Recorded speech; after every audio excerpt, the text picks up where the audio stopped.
One of the most exhausting parts of modern life is that financial stress rarely has an off switch. Even when things are relatively stable, the worry lingers in the background.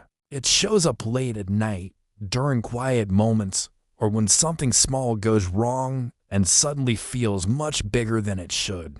This constant tension exists because most people are operating with very little margin. Their lives are carefully balanced on steady income and predictable expenses. As long as everything goes according to plan, things work. But life doesn't operate on perfect plans. One medical bill, one job change, one unexpected expense is enough to disrupt the entire system. What makes this stress particularly damaging is that it's invisible. You can't always point to a single problem and say, "That's the issue." Instead, it's the accumulation of pressure over time. The awareness that you don't have much room to breathe financially keeps your nervous system in a low-level state of alert.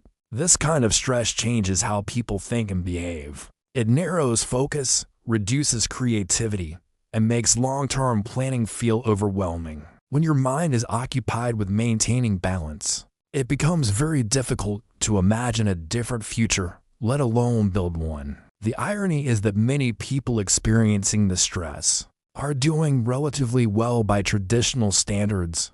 They're employed, responsible, and financially functional. But functionality isn't the same as security. And the gap between those two things is where anxiety lives. Recognizing that financial stress is often structural, rather than personal, can be surprisingly relieving. It doesn't eliminate the pressure, but it explains it. And when you understand why something is happening, it becomes easier to respond thoughtfully instead of emotionally.